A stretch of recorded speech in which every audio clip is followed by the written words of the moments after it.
CGI ने कहा कि भाई मेरे पास टाइम नहीं है। खबर इतनी नहीं है दोस्तों कि चीफ जस्टिस ऑफ इंडिया ने कहा कि भाई मेरे पास वक्त नहीं है।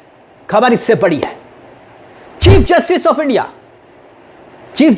इंडिया को लेकर तो चर्चा हो रही है क्योंकि वो कह रहे हैं कि समय बर्बाद मत करो, मगर यहां नसरुद्दीन शाह, जी हां, नसरुद्दीन शाह क्या कह रहे हैं, यह बयान भी खूब चर्चा का विषय बना हुआ है।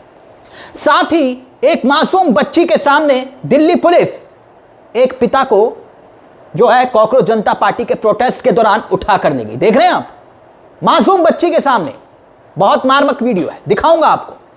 इतना ही नहीं, सूर्यकांत को किसने कह दिया कि इतना अहंकार ठीक नहीं है, चीफ जस्टिस ऑफ इंडिया को। साथ ही अभिजीत दिपके सामने आए और एक महत्वपूर्ण बयान जारी करते हैं। और साथ ही ये लेटर देखिए, आपकी स्क्रीन पर है। ये चिट्ठी किसने लिखी? सोनम वांगचुक को। क्यों लिखी? बेहद भावनात्मक चिट्ठी है। एक एक खबर पर हम आएंगे।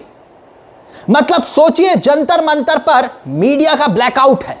पार्लियामेंट के भीतर प्रधानमंत्री और गृह मंत्री आ नहीं रहे और इस सब के बीच chief justice of India mister Surya Kant जानते हैं क्या कहते हैं? कहते हैं मेरे पास वक्त नहीं है। दिल्ली में जो हुआ उस तरफ एक नजर तो मार ले साहब, कह रहे हैं मेरे पास वक्त नहीं है। सारे रास्ते क्या बंद कर दिए गए हैं? दिल्ली के भीतर जंतर मंतर तक पहुंचने के सारे रास्ते भी बंद कर दिए गए। खबर मालूम है ना? मेट्रो स्टेशंस बंद कर दिए गए। पार्लियामेंट के भीतर धर्मेंद्र प्रधान के इस्तीफे की मांग, परिस्थितियों को बंद कर दिया गया। और चीफ जस्टिस तो खुले तौर पर अब कह देते हैं कि साहब हम कोई वीडियो नहीं देखेंगे, वक्त बहुत कीमती है, इसलिए हमारे पास वक्त नहीं है। यानी जिस चीफ जस्टिस ऑफ इंडिया के जरिए कॉकरोच शब्द निकला था, याद आया ना? यही चीफ जस्टिस ऑफ इंडिया थे जिन्होंने कॉकरोच शब्द बोला था युवाओं को। और उसके बाद ये सोशल मीडिया पर जो उबाल था वो अब सड़कों पर आ गया। 20 तारीख को दिल्ली की सड़कों पर जो हुआ, उसके बाद पूरी दुनिया की आंखें खुली की खुली रह गई। ये सवाल खड़ा होने लगा कि आखिर ये जो पीटा गया युवाओं को, इसकी इजाजत किसने दी? चीफ जस्टिस ऑफ इंडिया को यह सवाल पूछना चाहिए था, लेकिन चीफ जस्टिस ऑफ इंडिया कहते हैं कि वक्त बर्बाद मत करो। मामला सुप्रीम कोर्ट की चौखट पर पहुंचा। यह खबर आप देख सकते हैं। एक वकील ने कहा छात्रों की पिटाई की गई है, उनकी 3 मांगे हैं, मेरे पास वीडियो है। तो chief justice of India mister Suryakant कहते हैं हमारा समय बर्बाद ना करें, हम कोई वीडियो देखना ही नहीं चाहते। इस पर वकील साहब ने कहा कि my Lord please, Jantar Mantar पर छात्रों का विरोध प्रदर्शन चल रहा है, पुलिस बेरहमी से कार्रवाई कर रही है, आंसू गैस और दूसरी चीजों का इस्तेमाल हो रहा है। और इस पर चीफ जस्टिस ऑफ इंडिया कहते हैं कि प्लीज हमारा और समय बर्बाद ना करें, आपका समय हमारे समय से ज्यादा कीमती है। Chief justice of India. इसके बाद वकील कहते हैं, यही नहीं रुकते, वकील कहते हैं छात्रों की 3 मांगे हैं सर, सुन तो लीजिए। पहली मांग, जो नीट परीक्षा निष्पक्ष और पारदर्शी होनी चाहिए। दूसरा, एनटीए से जुड़ी, और इसी बीच चीफ जस्टिस ऑफ इंडिया वकील को रोक देते हैं। तीसरी मांग बोलने लगते हैं, कहते हैं रुको, बहुत बहुत धन्यवाद, बात खत्म हुई। वकील नहीं रुकते फिर भी। वकील कहते हैं मेरे पास कई वीडियोज है सर, अगर आप इजाजत दें तो मैं दिखाता हूं। तो चीफ जस्टिस ऑफ इंडिया कहते हैं हमें वीडियो नहीं देखना, कोई दिलचस्पी नहीं है, हमारे पास देखने का वक्त नहीं है। समय ना प्रधानमंत्री के पास, ना गृह मंत्री के पास, ना चीफ जस्टिस ऑफ इंडिया के पास, और ना ही इन सबको दिखाने बताने का जज्बा हमारे देश की होनहार मीडिया के पास। यानी सब कुछ रास्ते बंद है। और इन सब के बीच पार्लियामेंट के भीतर जब संसदीय मंत्री किरण रिजिजू ये कहते हैं कि विपक्ष संसद का समय बर्बाद ना करे, तो बड़ा सवाल ये खड़ा होता है कि इस देश के भीतर वो भी दिल्ली में खड़े हो जाते हैं, समय किसके पास है? छात्रों के पास समय है, छात्र समय बर्बाद करके दिल्ली पहुंच रहे हैं। छात्रों के पास क्या इतना समय है कि एक परीक्षा 2024 में ली जाती है, परीक्षा लीक हो जाती है, पेपर उसके बाद 2025 में लिया जाता है, और फिर वो वीडियो, वो जो है ना पेपर लीक हो जाता है, और उसके बाद 2026 में फिर से लीक हो जाता है। समय किसके पास है? समय किसके पास है?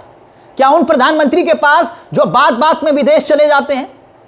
चीफ जस्टिस ऑफ इंडिया जो बैडमिंटन खेलते हैं? सवाल खड़े हो रहे थे। और इसी बीच सौरभ दास सामने आते हैं। सौरभ दास कॉकरोच जनता पार्टी के चेहरे हैं।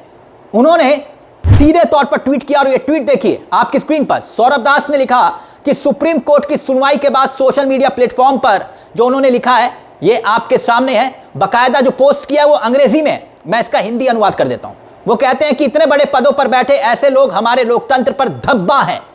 यानी कि वो चीफ जस्टिस ऑफ इंडिया को कह रहे हैं कि भाई हमारे लोकतंत्र पर ये धब्बा है जो इतने बड़े पदों पर बैठे। हमारा सुप्रीम कोर्ट इससे बेहतर का हकदार है। सूर्यकांत जी को समझना चाहिए कि इतना अहंकार ठीक नहीं है। भारत सरकार को उन्हें समझाना चाहिए। यानी वो कह रहे हैं कि भारत सरकार को समझाना चाहिए था। चीफ जस्टिस ऑफ इंडिया कहते हैं कि हमारे पास वक्त नहीं है। और इसी बीच खबर आती है कि जेपी नड्डा बातचीत करेंगे, लेकिन कांग्रेस जनता पार्टी कहती है कि बातचीत करेंगे लेकिन इस बार हम जेपी नड्डा के घर नहीं जाएंगे और ना ही नड्डा जंतर मंतर आए, हमें कोई दिक्कत नहीं है। तीसरी जगह तय की जाए, तीसरी जगह पर, न्यूट्रल जगह पर हम बातचीत करने के लिए तैयार हैं। और इसी बीच नसरुद्दीन शाह सामने आते हैं। नसरुद्दीन शाह बहुत महत्वपूर्ण यहां पर, क्योंकि अगर आप देख रहे होंगे तो नसरुद्दीन शाह खुलकर बोल रहे हैं, अपनी बात रख रहे हैं। भले ही बॉलीवुड खामोश है, वो जानते हैं कि उनका बायकॉट हो सकता है, लेकिन फिर भी नसरुद्दीन शाह पीछे नहीं हट रहे। कई चेहरे हैं जो जंतर मंतर पर जा चुके हैं और उनमें से नसरुद्दीन शाह एक है। सुनिए जरा क्या कह रहे हैं नसरुद्दीन। आदाब, नमस्कार। मैं नसीरुद्दीन शाह दो बातें अर्ज करना चाहता हूं आप सबसे। पहली बात तो ये कि अगर एक जाहिल इस मुल्क की रहनुमाई करे तो उसका दिल यही चाहेगा कि पूरा मुल्क उसी की तरह जाहिल, ना समझ, ना काबिल और बेरहम बने। अभिनय के दो अलग अलग कोर्स राष्ट्रीय नाट्य विद्यालय और पूना फिल्म इंस्टीट्यूट में पूरे करने के बावजूद मैंने अभिनय के बारे में सबसे ज्यादा जो सीखा है वो उन बच्चों से, उन तालिब इल्म से जिन्हें सिखाने की कोशिश मैंने की है। मेरी पूरी हमदर्दी उनके साथ है। मैं उन्हें हजार हजार हर सांस के साथ दुआएं देता हूं और हर टीचर्स डे पर उन्हें सलाम करता हूं। इस वक्त मेरा दिल भी भरा हुआ है और मैं गुस्से से खौल भी रहा हूं ये देखकर कि हमारे इन बच्चों के साथ किस तरह जुल्म का बर्ताव किया जा रहा है उन गुंडों के हाथों जो मुझे अमेरिका के आइस एजेंट्स की याद दिलाते हैं, मुंह पे नकाब लगाए हुए, हाथ में डंडा लिए हुए। कभी अपने बच्चों के बारे में भी सोचा करो और ये भी सोचो कि तुम्हारा अंजाम तुम्हें भी एक दिन मिलेगा जरूर। इन सब बच्चों से मैं कहना चाहता हूं कि हिम्मत ना हारें। बहुत से लोगों की हमदर्दी आपके साथ है, बहुत से लोग आपके साथ हैं। आप लड़ते रहें। मुझे हमारे मुल्क की युवा पीढ़ी से हमेशा उम्मीद रही है और अब वो उम्मीद और उजागर हो गई है। आप लोग अपनी लड़ाई लड़ते रहें, हम सब आपके साथ हैं। और इस मुल्क की हुकूमत को मैं सिर्फ इतना कहना चाहता हूं, सब याद रखा जाएगा। बकायदा देखिए किस तरह की खबरें छप रही हैं। भले ही चीफ जस्टिस ऑफ इंडिया कह रहे हैं कि मेरे पास वक्त नहीं है, लेकिन हिंदुस्तान टाइम्स की यह खबर देखिए। सोनम वांगचुक के समर्थन में न्यूयॉर्क और सैन होजे में कार्यकर्ताओं ने विरोध प्रदर्शन किया। इस खबर में लिखा है कि लंदन में भारतीय उच्चायोग में भारतीय दूतावास के बाहर भी इस तरह एकजुट होकर प्रदर्शन किए गए। यानी सोनम वांगचुक के समर्थन में पूरी दुनिया में चर्चा हो रही है, लेकिन चीफ जस्टिस ऑफ इंडिया के पास इतना वक्त नहीं है। चीफ जस्टिस ऑफ इंडिया के पास। और सोनम वांगचुक को एक भावनात्मक चिट्ठी यहां पर कांग्रेस जनता पार्टी ने लिख दी है, देखिए आपकी स्क्रीन पर, जिसमें लिखा हुआ है कि डियर सोनम वांगचुक सर, हम बहुत सम्मान और आभार के साथ आपसे अनुरोध करते हैं कि कृपया अपना अनशन समाप्त करें। आपके त्याग ने देश भर के हजारों छात्रों को प्रेरित किया है। यानी अभी तक सोनम वांगचुक ने अनशन खत्म नहीं किया है, वो अस्पताल में भी अनशन रख रहे हैं, जारी रख रहे हैं। और उसी बीच आप देख रहे हैं, आपको मैं दिखाता हूं कि भले ही चीफ जस्टिस ऑफ इंडिया के पास वक्त नहीं है ना, लेकिन युवा जो पहुंच रहे हैं, अपने परिवार के साथ पहुंच रहे हैं, अपने बच्चों के भविष्य के लिए पहुंच रहे हैं, उनके पिता को उनकी बच्ची के सामने उठा लिया जाता है। कैसे, जरा देखिए। वो कह रहे थे पुलिस वालों को कि जो आपने कार्रवाई की, जो लाठियां बरसाई, उसके लिए थैंक यू।